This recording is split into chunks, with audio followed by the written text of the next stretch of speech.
My name is Kimberly Beam Holmes, and I'm the CEO of Marital. And today I am answering the internet's most asked marriage questions. I have no idea what I'm getting myself into, but here we go.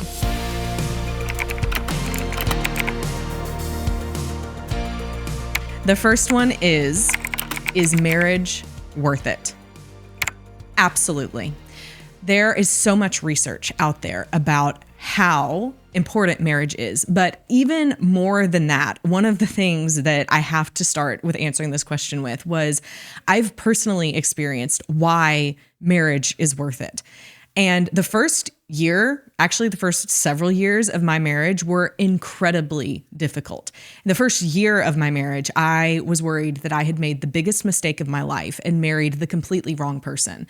And I had moved halfway across the world to be with him. I mean, I had changed everything about my life, given it all away, moved over to where he was stationed at the time in the military, and that's where we were. And I was stuck.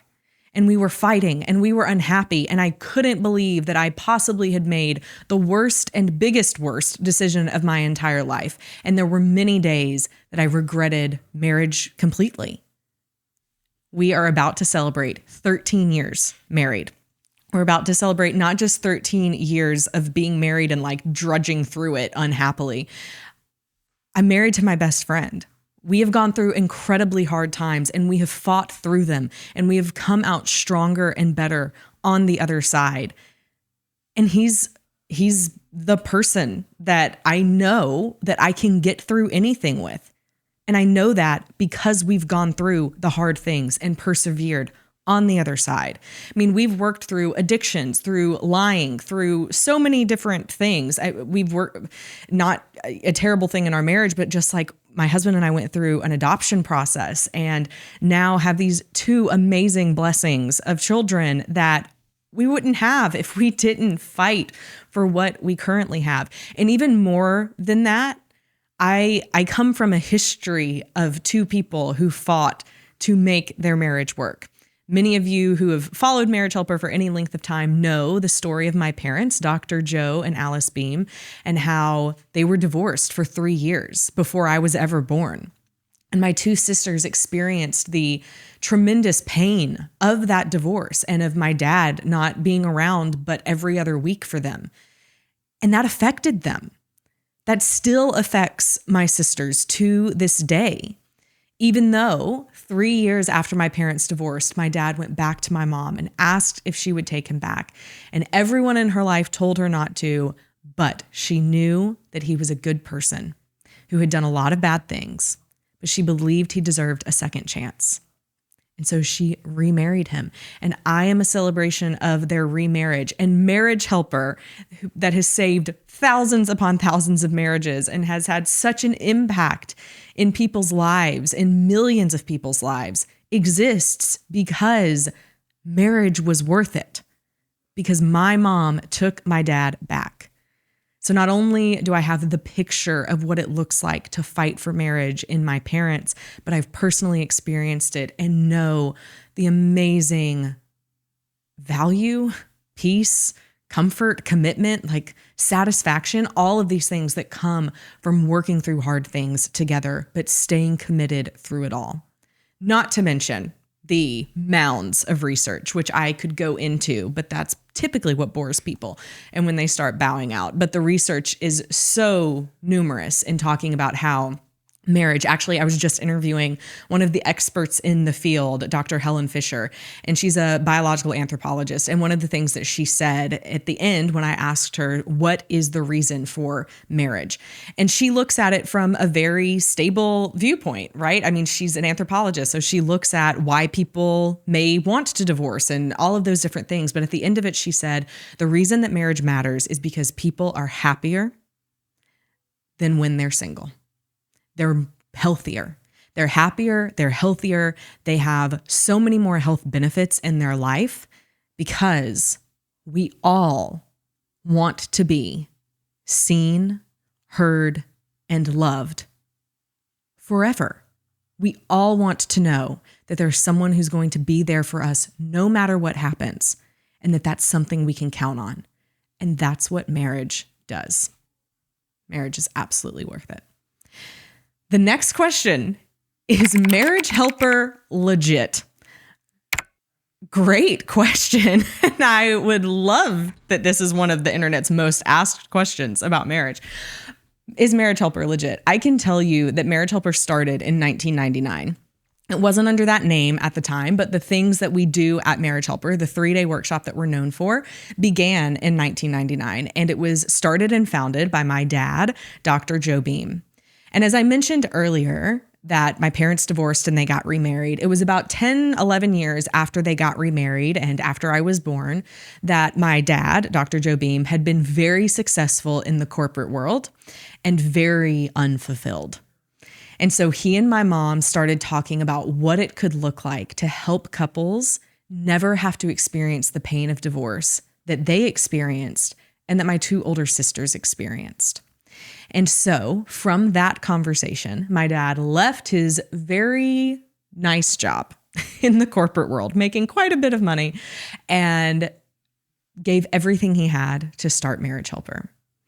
And it was hard for several years for my family, but they were dedicated to the mission and cared about the people that we served and the families.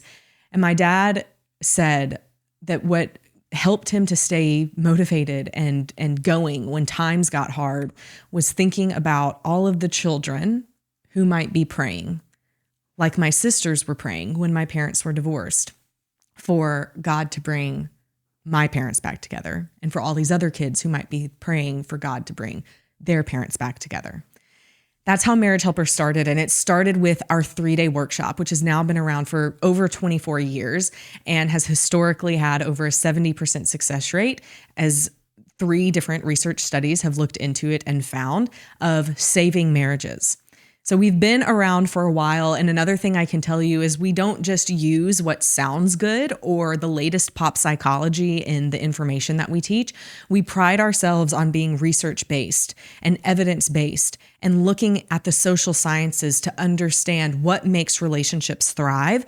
And also not just looking at the research, but then applying it and implementing it in the lives of the people that we work with and seeing what works in the real world. And then simplifying those psychological principles and teaching them on a mass scale so that people have the tools and resources that they need to save their marriage. But overall, if you really want to find out if Marriage Helper is legit, then call us. We have a team of people who would love to speak to you, and you can ask them any question in the world. But one of the things that I guarantee that you're going to find is that our team cares about you. And our care for you and your marriage and to our mission to save 1 million marriages is absolutely legitimate. But if you want to book a call, then you can speak with someone on our team, find out more about what we do, about our marriage saving workshops that have been around for over 24 years. We're not a fly-by-night operation by any stretch of the imagination. You may see that we just started posting on YouTube several years ago or whatever, but we've been around for 24, 25 years. But you can book a call with someone on our team by going to marriagehelper.com/book-now. See for yourself. What is limerence is the next question. What is limerence? Dr. Helen Fisher actually was just talking about a minute ago. She is one of the pioneer researchers in limerence, although she doesn't call it limerence. She calls it the process of being madly in love with someone. She actually took the torch from Dr. Dorothy Tinov, who was the very first researcher to start researching limerence.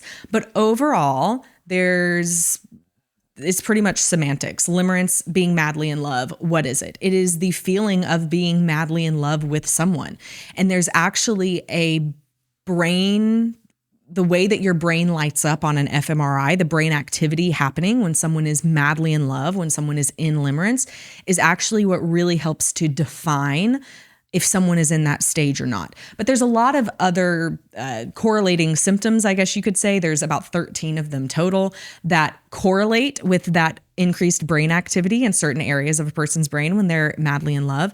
And it's things like constantly thinking about the other person, 85% of your waking hours, not being able to see a flaw in the other individual, things like that. That's called the halo effect, by the way, or at least we call it, at Marriage Helper, we call it the halo effect. We've been talking about limerence for decades. It's something that I would say now in pop psychology is being termed and used a whole lot more.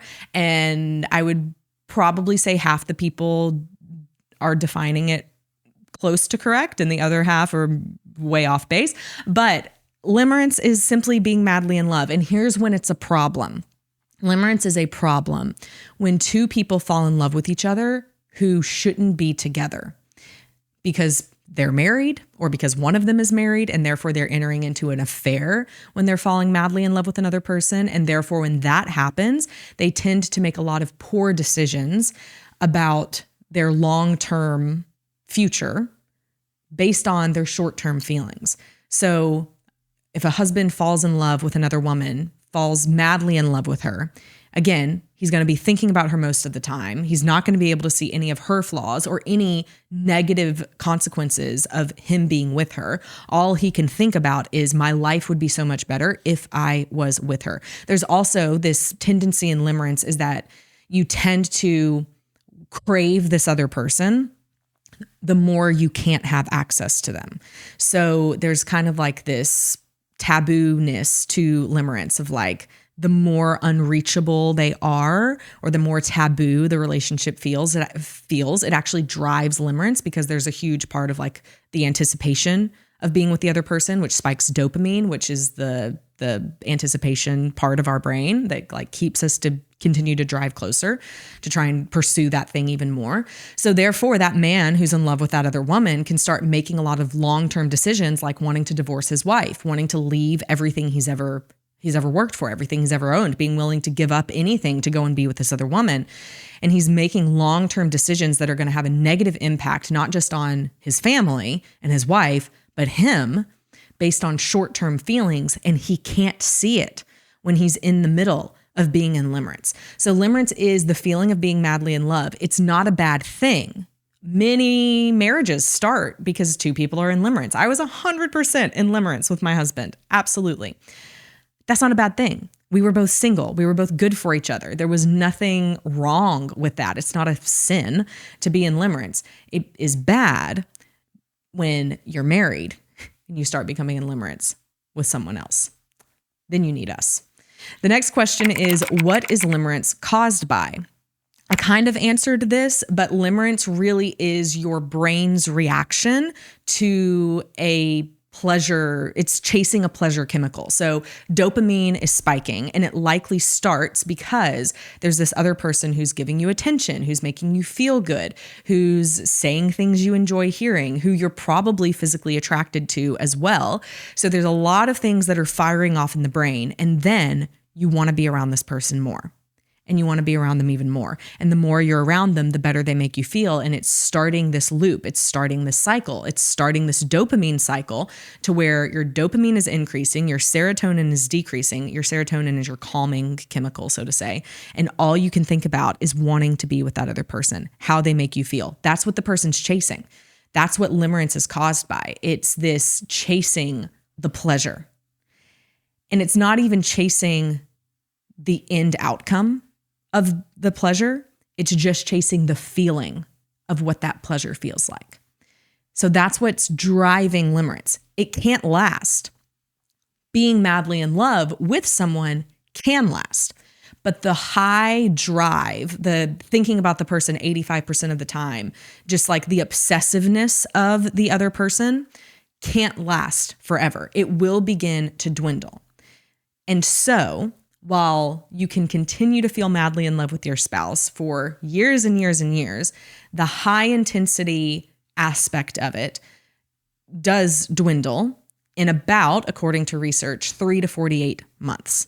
So limerence is caused by seeking the pleasure and seeking the anticipation, but it will start to dwindle when that anticipation becomes habituated, when we become used to it. Just like how a person may experience a huge rush the first time they smoke a cigarette, but the more they smoke a cigarette, the more numb they get to that rush. And so the more cigarettes they would have to smoke in order to feel the same way.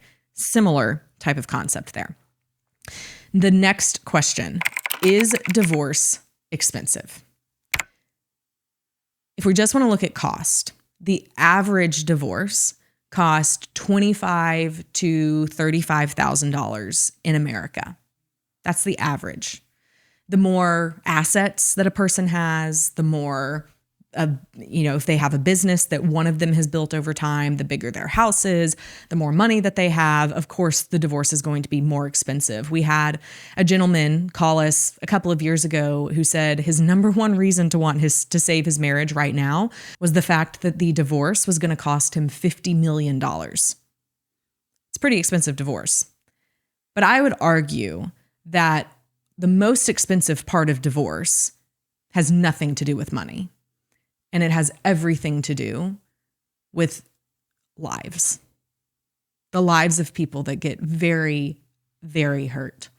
There is a researcher in Austin, Texas, Dr. Mark Rigneris, and he has done some amazing research about the effects of divorce. And there's another researcher, I don't know where he lives, but Dr. Amato, and he has done over the decades some of the most longitudinal research designs of how divorce affects children and how divorce affects families. And one of the things that Dr. Rigneris found in his interpretation and in the research he did about divorce is he said divorce, and the summarizing all of it, divorce is the gift that keeps on taking. It just does. It continues to hurt. It continues to feel bad. It continues to leave a devastating wake. And one of the most common lies that people will say is that divorce won't affect the kids. And when we look at Dr. Amato's research, it's unquestionable. It's unquestionable how much divorce affects children. Can they be resilient? Absolutely. But they shouldn't have to be. A child should never, it's one of a child's biggest fears is losing one or both parents. And many researchers have stated that divorce can be harder for children to cope with than the death of a parent. Because divorce was a choice. Someone chose to leave. It's considered and classified as an adverse childhood experience. And the more of those that a child has, the more likely they are to experience trauma-related disorders as they get older. Divorce does lead to PTSD. It does lead to complex trauma. It does lead to so many things that a poor, sweet child has to endure that they never should have to.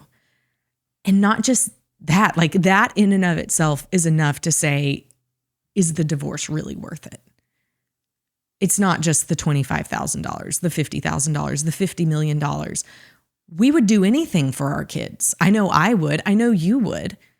So why not try and save the marriage? That's the absolute best thing for a child. Further research, I did my master's thesis in how divorce affects children, and further research has shown us that the best thing for a child is that their parents stay together, even if the parents fight, so that the child can see how the parents resolve their fights and how they can stay together even when things get hard. That's the best thing that a child can experience. The worst thing a child can experience is their parents divorcing and continuing to hate each other. And isn't that the majority of the situations? People divorce and they continue to talk bad about each other, to slam each other to their kids, to try and bring the kids in the middle of it and choose sides. This is the worst thing possible for a kid. Is divorce expensive? Yes, for your future generation. It's very expensive, mentally and emotionally. And their future relationships are more likely to suffer if they have a parent who's been divorced. Does that mean that it's all over? No, but you're setting the dominoes up against them. Isn't it better to try and save it? And that doesn't even bring into account the people, the husband and the wife who have to go through divorce and the trauma that brings them. Going through a divorce is incredibly painful and difficult, not just financially, physically, mentally, emotionally, spiritually, all of the things. I wouldn't wish it on anyone. Does it mean that you should stay in a crappy marriage? No, but it does mean that you should fight like hell to get help. And that's what we can help you do at Marriage Helper. You can book a call with someone on our team and see how we can help you. And if we can help you, we would love to help because we care so deeply about your marriage. We can't save it for you. We can't want it to be saved more than you want it to be saved, but we can help you. We can guide you down the path with our proven processes and our principles and the things that we do to give you the best shot. Many people on our team and who've gone through our process, they say, if anything works, this will.